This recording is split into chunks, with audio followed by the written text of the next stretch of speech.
Hi students, I do welcome all of you to this video session. എൻ്റെ പേര് വിനോദ്. ഞാൻ നെബോഷിൻ്റെ എല്ലാ തരത്തിലുള്ള, അതായത് നെബോഷിൻ്റെ IGC, IOGC, IDIP ഈ എല്ലാ വെർഷനിലുമുള്ള ട്രെയിനിങ്ങുകളുടെ ട്രെയിനറാണ്. ഇപ്പോൾ ഞാൻ ജോലി ചെയ്യുന്ന സ്ഥാപനത്തിൽ അവിടെ ട്രെയിനിങ് മാനേജറായിട്ട് ജോലി ചെയ്യുന്നു.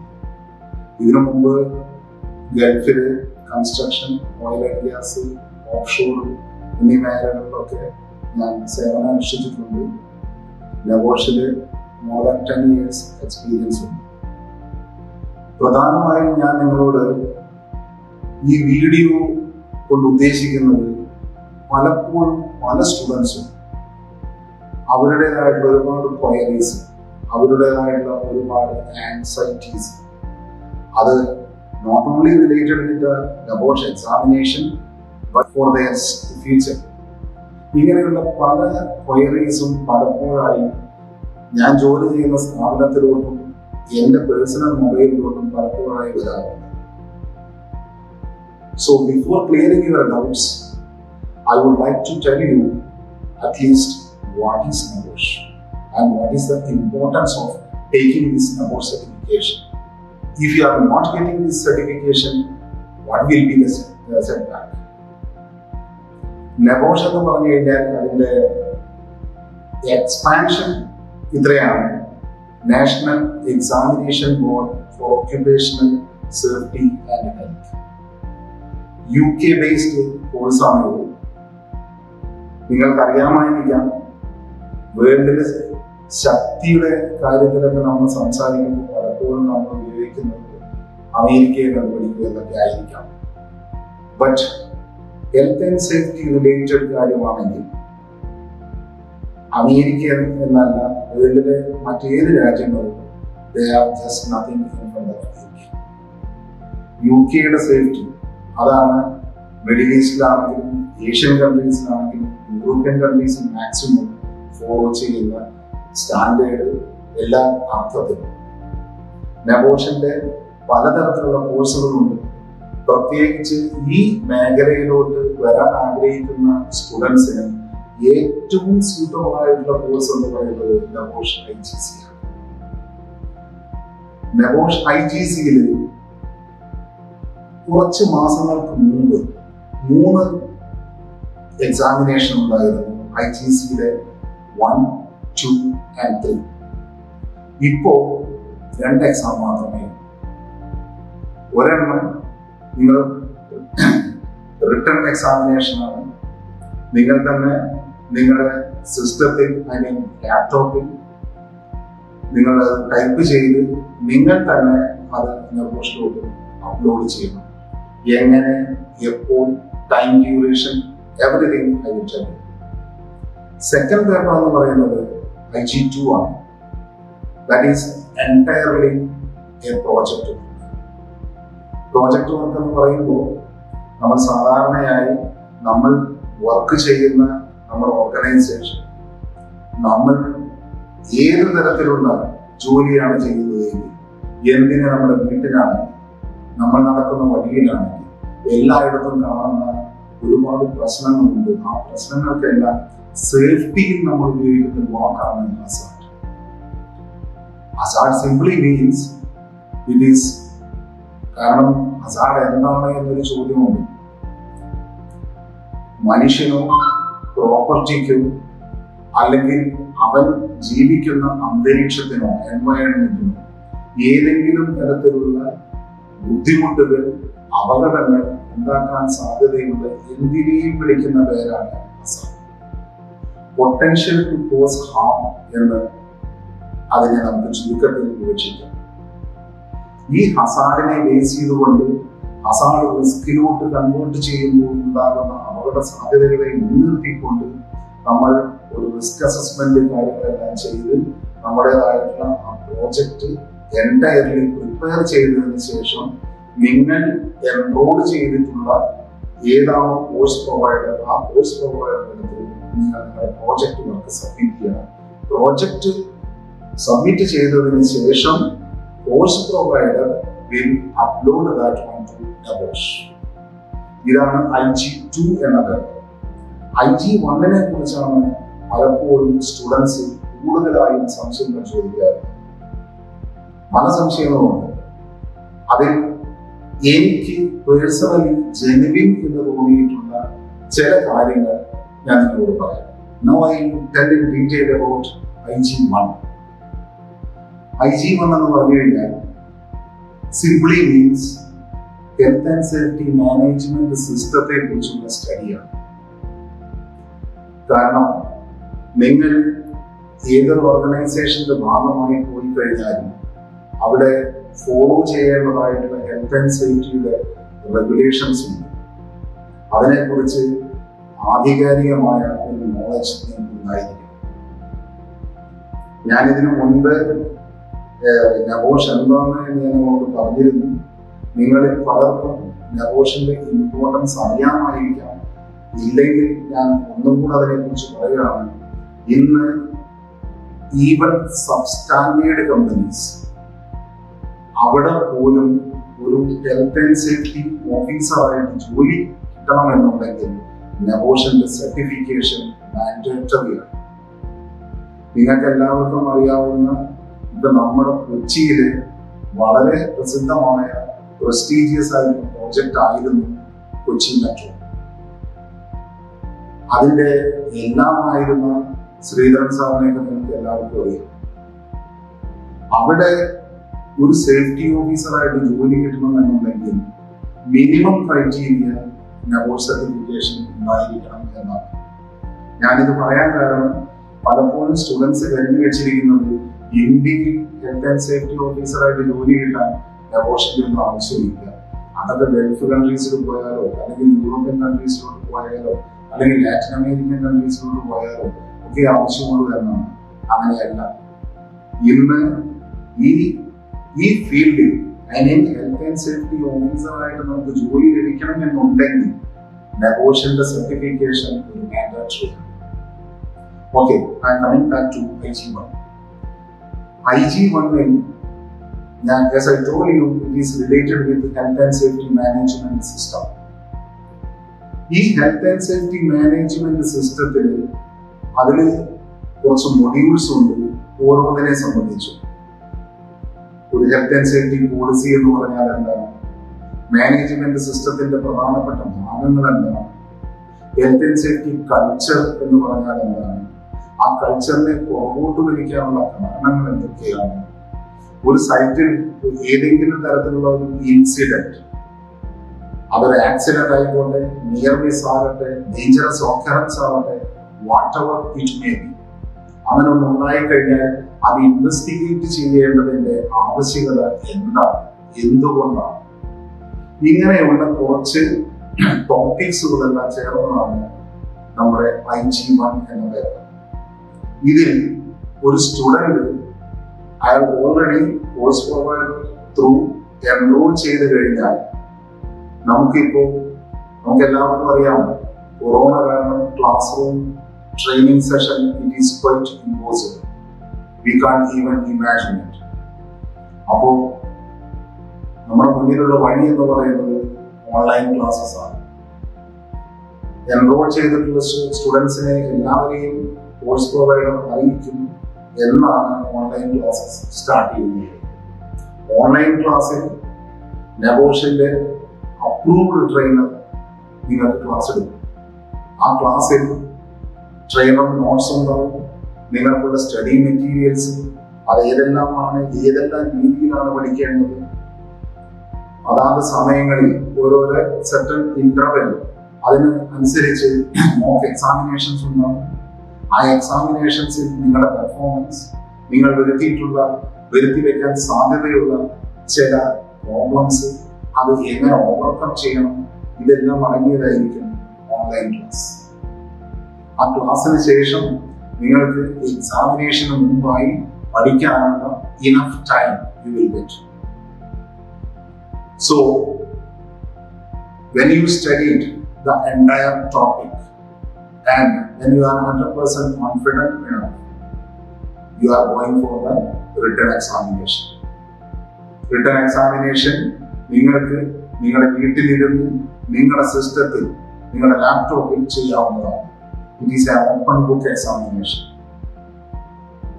ഇതിന്റെ സമയപരിധി നെബോഷ് തിയറിറ്റിക്കലി പറയുന്നത് 3 to 4 hours കൊണ്ട് തീർക്കാം എന്നാണ്. പക്ഷേ ഫോർച്യുനേറ്റ്ലി നിങ്ങൾക്ക് 24 hours, I mean 1 day നിങ്ങൾക്ക് കിട്ടും. ഇന്ത്യൻ ടൈം 1:30 PM വരെയാണ് എക്സാം സ്റ്റാർട്ട് ചെയ്യുന്നത്. ആ സമയത്ത് നിങ്ങൾക്ക് നിങ്ങളുടെ പാസ്വേഡും എല്ലാ കാര്യങ്ങളും ഉണ്ടായിരിക്കും. ഓപ്പൺ ചെയ്താൽ ഉടനെ ക്വസ്റ്റ്യൻ പേപ്പർ വരും. ആ ക്വസ്റ്റ്യൻ പേപ്പർ അനുസരിച്ച് നിങ്ങൾക്ക് എക്സാമിനേഷൻ സ്റ്റാർട്ട് ചെയ്യാം. ഒരു ദിവസം കൊണ്ട് 24 മണിക്കൂർ. ഈ 24 മണിക്കൂറിനുള്ളിൽ നിങ്ങൾ എക്സാമിനേഷൻ കംപ്ലീറ്റ് ചെയ്യണം. കംപ്ലീറ്റ് ചെയ്താൽ പോരാ, നിങ്ങൾ കംപ്ലീറ്റ് ചെയ്തിട്ടുള്ള നിങ്ങളുടെ വർക്ക് നിങ്ങൾ തന്നെ നെബോഷിലോട്ട് ഡയറക്റ്റ്ലി അപ്ലോഡ് ചെയ്തിരിക്കണം. ഈ അപ്ലോഡ് ചെയ്യുന്ന സമയത്ത് പലപ്പോഴും സ്റ്റുഡൻസ് ഫേസ് ചെയ്യുന്ന ചില പ്രോബ്ലംസ് ഞാൻ നിങ്ങളെ അറിയിക്കുകയാണ്. കാരണം ഓരോ സ്റ്റുഡന്റും കരുതുന്നത് ഇന്ന് 1:30 PM വരെ എക്സാം സ്റ്റാർട്ട് ചെയ്തു, നാളെ 1:30 PM വരെ എനിക്ക് സമയമുണ്ട് എന്നിട്ട് അപ്ലോഡ് ചെയ്താൽ മതിയെന്ന്. അങ്ങനെയല്ല. ഇന്ന് 1:30 PM വരെ എക്സാം സ്റ്റാർട്ട് ചെയ്ത് നിങ്ങൾ നിങ്ങളുടെ എൻടയർ എക്സാമിനേഷൻ 10 ചോദ്യങ്ങളുണ്ട്, 10 എണ്ണത്തിൽ നിങ്ങൾ ഉത്തരം എഴുതിയിട്ടുള്ള നിങ്ങളുടെ ആയിട്ടുള്ള ആ പേപ്പർ നാളെ 1:30 PM അപ്ലോഡ് ചെയ്തിരിക്കണം. അതായത് നിങ്ങൾ next day by 12, at least by 12:30 PM നിങ്ങളുടെ എൻടയർ എക്സാമിനേഷൻ കംപ്ലീറ്റ് ആയിരിക്കണം. കാരണം അറ്റ്ലീസ്റ്റ് 1 hour നിങ്ങൾക്ക് ഉണ്ടായിരിക്കണം അപ്ലോഡ് ചെയ്യാൻ വേണ്ടി. ലാസ്റ്റ് മൊമെന്റിൽ നിങ്ങൾ ചെന്ന് അപ്ലോഡ് ചെയ്യാൻ പോകുന്ന സമയത്ത് ചിലപ്പോൾ സിസ്റ്റം ഓക്കെ ആവില്ല, പല ഡിഫിക്കൽട്ടീസ് ഉണ്ടാവും. ഇത് ഓൾറെഡി സ്റ്റുഡൻസ് ഫേസ് ചെയ്ത പ്രശ്നങ്ങളാണ്. അതുകൊണ്ട് ഒരിക്കലും 1:30 വരെ വെയിറ്റ് ചെയ്യാതെ 11:30 12:30 വരെ നിങ്ങൾ നിങ്ങളുടെ എക്സാമിനേഷന്റെ ആ മണിക്കൂരയിൽ ഇരുന്ന് കംപ്ലീറ്റ് ചെയ്തതിനു ശേഷം at least 1 hour you will leave for uploading your work. ഇനി എക്സാമിന്റെ കാര്യത്തെ കുറിച്ച് ഞാൻ പറയാം. 10 ക്വസ്റ്റ്യൻസ് ആണ് എന്ന് ഞാൻ നിങ്ങളോട് പറഞ്ഞു കഴിഞ്ഞു. ടോട്ടൽ 100 മാർക്സ് ആണ്. നിങ്ങളുടെ പാസ് മാർക്ക് 45%. 145% എന്ന് പറഞ്ഞാൽ 100-ൽ 45 മാർക്ക് നിങ്ങൾക്ക് കിട്ടണം. നിങ്ങൾ ഓൺലൈൻ ക്ലാസ്സസ് അറ്റൻഡ് ചെയ്തിട്ടുള്ള, സ്റ്റഡി മെറ്റീരിയൽസ് വേണ്ട വിധം നല്ല രീതിയിൽ പഠിച്ചിട്ടുള്ള, ട്രെയിനർ നോട്ട് നല്ലപോലെ പഠിച്ചിട്ടുള്ള ഒരു സ്റ്റുഡന്റിന് എക്സാമിനേഷൻ പാസ്സാവുക എന്ന് പറഞ്ഞാൽ ഒരു വിഷമമുള്ള കാര്യമല്ല. പക്ഷേ don't take it as very simple. എക്സാമിനേഷന്റെ പേര് നെബോഷ് IGC എന്നാണ്. അതുകൊണ്ട് തന്നെ അത് അർഹിക്കുന്ന ഇമ്പോർട്ടൻസ് കൊടുത്തിരിക്കണം. ഓരോ എക്സാമിനേഷന്റെയും I mean IG1 എക്സാമിന്റെ 10 ചോദ്യങ്ങൾക്ക് നിങ്ങൾ ഉത്തരം എഴുതുമ്പോൾ ഓപ്പൺ ബുക്ക് എക്സാം എന്ന് ഞാൻ പറഞ്ഞു കഴിഞ്ഞു. അതോടൊപ്പം തന്നെ ഈ 10 ചോദ്യങ്ങൾക്ക് മുൻപായി ഒരു സിനാരിയോ കൊടുത്തിട്ടുണ്ടാവും. സിനാരിയോ എന്ന് പറഞ്ഞാൽ നിങ്ങൾക്ക് അറിയാവുന്ന കാര്യമാണ്. നിങ്ങളുടെ സ്കൂൾ ഡേയ്സിൽ പല എക്സാമിനേഷന് മുമ്പായി ഒരു സിറ്റുവേഷൻ ഒക്കെ തന്നിട്ടുണ്ടായിരിക്കും. ആ സിറ്റുവേഷൻ നല്ലപോലെ വായിച്ച് മനസ്സിലാക്കുക. Based on that situation, the question will be asked. So what could be the answer? That also related with that scenario, that situation. ഇവിടെയും അത് തന്നെയാണ്. ഇവിടെ ചോദിക്കുന്ന ചോദ്യങ്ങൾക്ക് നെബോഷിലെ IG1 സിലബസ് അനുസരിച്ച് നമ്മൾ ആൻസർ കൊടുക്കണം എന്നുള്ളത് ഒരു സംശയവുമില്ല. അതോടൊപ്പം തന്നെ സിറ്റുവേഷനെ സിനാരിയോയെ ബേസ് ചെയ്തുകൊണ്ട് കൂടി ആയിരിക്കണം. നിങ്ങളിപ്പോ ക്ലാസ് ഒന്നും അറ്റൻഡ് ചെയ്യാത്തവരായതുകൊണ്ട്, ചിലപ്പോൾ ക്ലാസ് അറ്റൻഡ് ചെയ്തവരാണെന്ന് വെച്ച് കഴിഞ്ഞാൽ അവർക്ക് പെട്ടെന്ന് മനസ്സിലാകും. അല്ലാത്തവർക്ക് ക്ലാസ് അറ്റൻഡ് ചെയ്യുന്ന സമയത്ത് തന്നെ മനസ്സിലാവും. ഞാൻ ജസ്റ്റ് ഒരു എക്സാമ്പിൾ ഞാൻ നിങ്ങൾക്ക് പറയാം. ആക്സിഡന്റ് എന്ന് നിങ്ങൾ എന്തായാലും കേട്ടുകാണും. നമ്മൾ ജോലി ചെയ്യുന്ന വർക്ക് പ്ലേസിൽ, നമ്മുടെ ഓർഗനൈസേഷൻ, നമ്മുടെ പ്രോജക്റ്റ്, നമ്മുടെ സൈറ്റിൽ ഏത് തരത്തിലുള്ള ഒരു ആക്സിഡന്റ് ഉണ്ടായിക്കഴിഞ്ഞാലും ആ ആക്സിഡന്റ് ഇൻവെസ്റ്റിഗേറ്റ് ചെയ്യേണ്ടത് മാൻഡേറ്ററി ആണ്, നിർബന്ധമാണ്. പല കാരണങ്ങളുണ്ട്. പല കാരണങ്ങൾ കൊണ്ടാണ് ആക്സിഡന്റ് ഇൻവെസ്റ്റിഗേഷൻ നടത്തുന്നത്. ഒരു സൈറ്റിൽ, ഒരു പ്രോജക്റ്റിൽ, അതായത് നമ്മുടെ വർക്ക് പ്ലേസിൽ ഒരു ആക്സിഡന്റ് ഉണ്ടായി കഴിഞ്ഞാൽ ആ ആക്സിഡന്റ് ഇൻവെസ്റ്റിഗേറ്റ് ചെയ്യുക എന്ന് പറയുന്ന കാര്യം ഒരു സേഫ്റ്റി പ്രൊഫഷണലിനെ സംബന്ധിച്ചിടത്തോളം 100% നെസസറിയാണ്. നമ്മുടെ സിലബസിൽ ഒരു 10 മാർക്കിന് ചോദ്യം തന്നെ നമുക്ക് പ്രതീക്ഷിക്കാം. What are the reasons for investigating accidents at work place? അതിന് പല കാരണങ്ങളുണ്ട്. അതിലത്തെ ഒരു കാരണമാണ് it is A legal requirement, നിയമപരമായ ബാധ്യത കൂടിയാണ്. ഇവിടെ ഒരു സ്റ്റുഡന്റ് IG1 നല്ല രീതിയിൽ പഠിച്ച സ്റ്റുഡന്റ് തന്നെയാണ്. അയാൾ 10-12 കാരണങ്ങൾ, ഇൻവെസ്റ്റിഗേഷൻ എന്തിന് നടത്തുന്നു എന്നതിന്റെ കാരണങ്ങൾ ഈ 10-12 എഴുതി കഴിഞ്ഞാൽ ഒരാൾക്കും ഒരു പ്രൊഫഷണൽ ബോഡിക്കും അത് ഇൻകറക്റ്റ് ആണ് എന്ന് പറയാൻ കഴിയില്ല, ഇൻക്ലൂഡിംഗ് ദ ബോഷ്. ബട്ട് ഇവിടെയുള്ള ഒരു ചെറിയ പ്രശ്നം എന്താണെന്ന് വെച്ച് കഴിഞ്ഞാൽ, ഞാൻ നിങ്ങളോട് ഓൾറെഡി പറഞ്ഞു കഴിഞ്ഞു, ക്വസ്റ്റ്യൻസിന് മുമ്പ് ഒരു സിനാരിയോ ഉണ്ടാകുമെന്ന്. ഫോർ എക്സാമ്പിൾ, ആ സിനാരിയോ ഇങ്ങനെയാണെന്ന് വിചാരിക്കുക. Just an example I am telling U.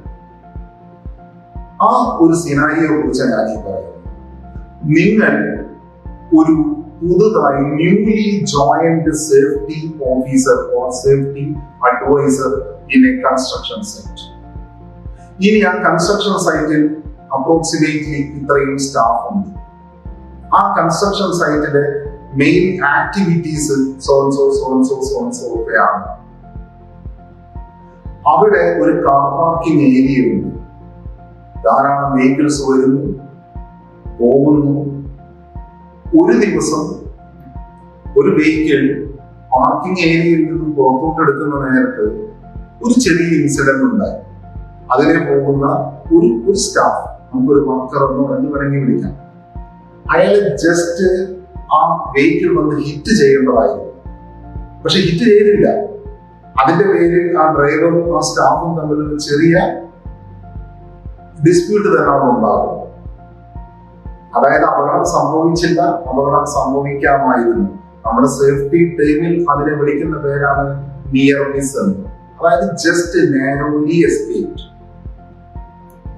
അതും ഇൻവെസ്റ്റിഗേറ്റ് ചെയ്യണം. എന്താ കാരണം? നാളെ അങ്ങനെ ഒരു ഇൻസിഡന്റ് ഉണ്ടാകരുത്. നാളെ ഉണ്ടാകുന്ന ഇൻസിഡന്റ് വേണമെങ്കിൽ ഹിറ്റ് ചെയ്യാം.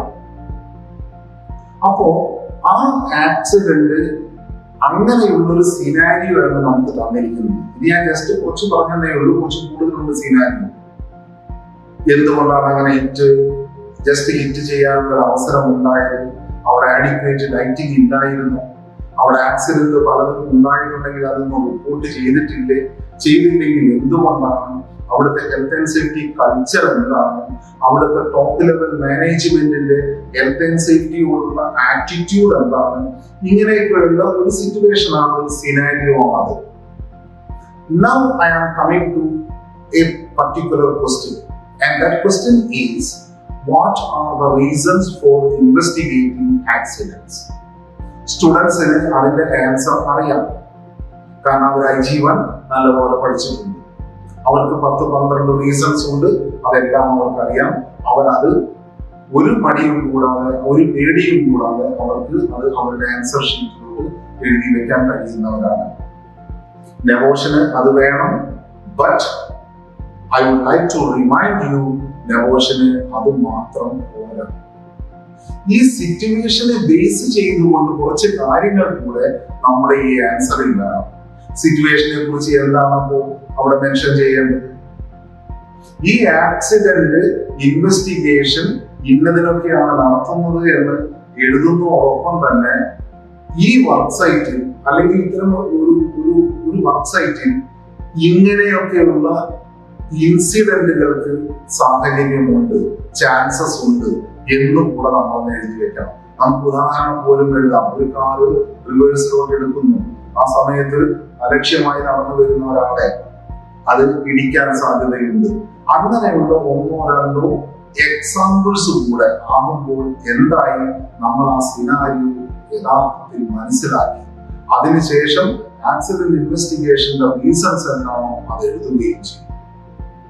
ഇതാണ് നെബോഷ് ആഗ്രഹിക്കുന്നത്. കാരണം നെബോഷിന് വേണ്ടത് ജസ്റ്റ് ഒരു ബുക്ക് വേമിനെയല്ല, ഒരു പുസ്തക പുഴുവിനെയല്ല, കാര്യങ്ങൾ യഥാർത്ഥത്തിൽ മനസ്സിലാക്കുന്ന ഒരു ബ്രൈറ്റ് കാൻഡിഡേറ്റിനെയാണ്. കാരണം നമ്മൾ വർക്ക് പ്ലേസിൽ പോകുന്നത് എന്തിനാണ്? To save somebody's life. To save somebody's life means, first and foremost thing, personal safety is, self-safety is number one. If I am safe enough, then only I can save somebody's life, right? അങ്ങനെ എനിക്ക് എന്റെ life വളരെ സെക്യൂറായി വളരെ സേഫായി കൊണ്ടുപോകണമെന്നുണ്ടെങ്കിലും തിയറിറ്റിക്കലും പ്രാക്ടിക്കലും ആയ knowledge അത്യന്താപേക്ഷിതമാണ്. ഇങ്ങനെയുള്ള കുറച്ച് കാര്യങ്ങൾ നമ്മൾ നെബോഷ് IGCയിലൂടെ പഠിക്കുമ്പോൾ രണ്ട് കാര്യങ്ങളാണ് നമ്മൾ നേടുന്നത്. ഒന്ന്, ഇന്ന് ഹെൽത്ത് ആൻഡ് സേഫ്റ്റിയുമായി ബന്ധപ്പെട്ടിട്ടുള്ള ഏതൊരു ജോലി നമുക്ക് ലഭിക്കണമെന്നുണ്ടെങ്കിലും ഈ സർട്ടിഫിക്കേഷൻ മാൻഡറ്ററി ആണ്. ആ സർട്ടിഫിക്കറ്റ് എന്റെ കയ്യിലുണ്ട്. രണ്ട്, ഞാൻ ചുമ്മാ കുത്തിയിരുന്ന് എന്തൊക്കെയോ കുറെ ആൻസർ പഠിച്ചു അങ്ങനെ ഒരു സ്റ്റുഡന്റ് അല്ല ഞാൻ. കാര്യങ്ങൾ മനസ്സിലാക്കി പഠിച്ചവരാണ്. ഏതൊരു ഓർഗനൈസേഷന്റെ മുന്നിലും നമ്മൾ ഫസ്റ്റ് ഡേ ഇന്റർവ്യൂവിന് പോയിരിക്കുന്ന നേരത്ത് അവിടെയും ചോദിക്കാൻ സാധ്യതയുള്ള ചോദ്യങ്ങൾ ഇങ്ങനെയൊക്കെ ആയിരിക്കും. ഇങ്ങനൊരു അവസ്ഥ ഉണ്ടായിക്കഴിഞ്ഞാൽ നിങ്ങൾ എന്ത് ചെയ്യും? അപ്പൊ നമ്മൾ വെൽ പ്രിപ്പയർഡ് ആണ്, നമുക്ക് അതിന് ആൻസർ കൊടുക്കാൻ സാധിക്കും. അല്ലെ? അങ്ങനെയല്ലേ? അങ്ങനെയാണ്. അപ്പൊ അതുകൊണ്ട് നമ്മുടെ ഈ IGCയിലെ IG1 അതിന് ആ എക്സാമിനേഷന് പ്രിപ്പയർ ചെയ്യുന്നതിന് മുമ്പായി സ്റ്റുഡൻസ് അത്യന്താപേക്ഷിതമായി ചെയ്യേണ്ട 2-3 കാര്യങ്ങളാണ്. ഒന്ന്, അവരുടെ ഓൺലൈൻ ക്ലാസ്സസ് മിസ് ചെയ്യാതെ വളരെയധികം ഇമ്പോർട്ടൻസ് അതിന് കൊടുത്ത് ക്ലാസ് അറ്റൻഡ് ചെയ്യുക. 2, ട്രെയിനർ നോട്ട്സ് ആണെങ്കിലും ക്ലാസ് റൂമിൽ എടുക്കുന്ന ആ ടോപ്പിക്കിനെ ബേസ് ചെയ്തിട്ടുള്ള മോക്ക് എക്സാമിനേഷൻസ് ആണെങ്കിലും അതൊരു ലാസ്റ്റ് എക്സാമിനേഷന് അത്രയും ഇമ്പോർട്ടൻസ് അതിൽ കൊടുത്തുകൊണ്ട് ആ എക്സാം അറ്റൻഡ് ചെയ്യുക. ട്രെയിനർ നോട്ട്സ്, സ്റ്റഡി മെറ്റീരിയൽസ്, അതായത് ടെക്സ്റ്റ് ബുക്കുകളെല്ലാം ഉണ്ട്, നല്ല പോലെ പഠിക്കുക. ഇതിനെല്ലാം സമയമുണ്ട്, ഒരു പ്രശ്നവും ഇല്ലാതെ. അതെല്ലാം കഴിഞ്ഞതിന് ശേഷം എക്സാമിനേഷന് പ്രിപ്പയർ ചെയ്യുന്നതിന് മുമ്പായി നിങ്ങൾക്ക് enough time for what? To study, to get 100% confidence. We will get that time period. That we will make sure that course provider എന്ന നിലയ്ക്ക് ഞങ്ങൾക്ക് അതിന്റെ ഉത്തരവാദിത്വമുണ്ട്. അത് ഞങ്ങൾ മേക്ക് ഷുവർ ചെയ്യും. അതിനുശേഷമാണ് നിങ്ങൾ എക്സാം ഹോളിലോട്ട് പോവുക എന്ന വാക്ക് ഞാൻ ഉപയോഗിക്കുന്നില്ല. ഇപ്പൊ നമ്മുടെ എക്സാമിനേഷൻ എന്ന് പറഞ്ഞാൽ നിങ്ങളുടെ തന്നെ വീടാണ്, നിങ്ങളുടെ തന്നെ വീടോ നിങ്ങൾ എവിടെയാണോ താമസിക്കുന്നത് കൺവീനിയന്റ് ആയിട്ട് അവിടെ. ഒരൊറ്റ കാര്യമേ ഉള്ളൂ, നിങ്ങളുടെ കയ്യിൽ ഒരു സിസ്റ്റം ഉണ്ടായിരിക്കണം, ഒരു ലാപ്ടോപ്പോ കാര്യങ്ങളോ. അതിൽ നിങ്ങൾ എക്സാമിനേഷൻ എഴുതുന്നു. ഓരോ ചോദ്യം 10 ചോദ്യങ്ങളാണ്. ടോട്ടൽ മാർക്ക് 100 ആണ്. പാസ് മാർക്ക് 45 ആണ്. സാധാരണഗതിയിൽ ഓരോ ചോദ്യങ്ങളും 10 മാർക്കിൻ്റെതാണ്. But it is not mandatory. വേണമെങ്കിൽ ഒരു ചോദ്യം 5 മാർക്കിന്റെയും അടുത്ത ചോദ്യം 15 മാർക്കിന്റെയും ആകാം. പക്ഷെ ഒരു സാധാരണഗതിയിൽ നമുക്ക് 10 മാർക്കിന്റെ എന്ന രീതിയിലായിരിക്കും മാക്സിമം ക്വസ്റ്റ്യൻസും ഉണ്ടാവുക. മാക്സിമം ക്വസ്റ്റ്യൻസും ചോദിക്കുന്നതും ഈ സിനാരിയോ ബേസിസ് ആയിരിക്കും. ഒറ്റ കാര്യമേ ചെയ്യുള്ളൂ, മൈൻഡ് 100% കോൺസെൻട്രേറ്റ് ചെയ്യുക. ആ സിനാരിയോ നല്ല പോലെ വളരെ അർഹിക്കുന്ന ഇമ്പോർട്ടൻസോടുകൂടി മനസ്സിലാക്കുക. Then you go for your answer. അവിടെ പിന്നെ യാതൊരു പ്രശ്നങ്ങളും ഉണ്ടാകില്ല. ഇതിന് മുൻപിലത്തെ IGCയുമായി ബന്ധപ്പെടുത്തി നോക്കുമ്പോൾ വേറൊരു വ്യത്യാസമുള്ളത്, ഇതിന് വേർഡ് കൗണ്ടിങ്ങിന്റെ ലിമിറ്റ് ഉണ്ട്. 3000 വേർഡ്സ് ആണ് മാക്സിമം. 3000 3000 വാക്കുകൾ, വേർഡുകളാണ് 10 ചോദ്യങ്ങളുടെയും നമ്മുടെ എൻറ്റയർ ആൻസർ പ്രിപ്പയർ ചെയ്ത് കഴിഞ്ഞാൽ അത് 3000-ന് ഉള്ളിൽ നിൽക്കുന്നതായിരിക്കും. നമുക്ക് വേണമെങ്കിൽ ഒരു ജസ്റ്റ് അപ്രോക്സിമേറ്റ് നമുക്കൊരു ഐഡിയ കിട്ടും. അങ്ങനെയാണെങ്കിൽ നമുക്ക് ഒരു ചോദ്യത്തിന് ഏതാണ്ട് ഒരു 300 വേർഡ്. അങ്ങനെയൊന്നും ഇല്ല കേട്ടോ, ഒരു ചോദ്യത്തിന് 300 അങ്ങനെയൊന്നും ഇല്ല. ടോട്ടൽ 10 ക്വസ്റ്റ്യൻസിന്റെ ആൻസേഴ്സ് കംപ്ലീറ്റ് ചെയ്ത് കഴിഞ്ഞാൽ അത് 3000-ന് ഉള്ളിൽ നിൽക്കണം. ഒരു 2600, 700, 800 ഒക്കെ ആയിട്ടുള്ള വേർഡ് ലിമിറ്റ് വളരെയധികം സ്യൂട്ടബിൾ ആണ്. വളരെ നല്ല രീതിയിലുള്ള ഒരു ആൻസർ. ഇതാണ് ഇന്നത്തെ വീഡിയോയിൽ ഞാൻ പ്രത്യേകിച്ച് എന്റെ സ്റ്റുഡൻസിനെയും എന്റെ ട്രെയിനിങ് ഇൻസ്റ്റിറ്റ്യൂട്ടിൽ വരുന്ന കോളുകളുടെയും ക്വയറീസിനെയും ബേസ് ചെയ്തുകൊണ്ട് ഞാൻ നിങ്ങളോട് പറയാൻ ആഗ്രഹിച്ച കാര്യങ്ങൾ ഇതൊക്കെയാണ്. I hope I covered all the queries and I explained everything. ഇനി നിങ്ങൾക്ക് എന്തെങ്കിലും ക്വസ്റ്റ്യൻസോ എന്തെങ്കിലും ക്വയറീസോ ഉണ്ടെങ്കിൽ നിങ്ങൾക്ക് വീണ്ടും ബന്ധപ്പെടാവുന്നതാണ്. So I wish you all very good luck and best wishes. Thank you.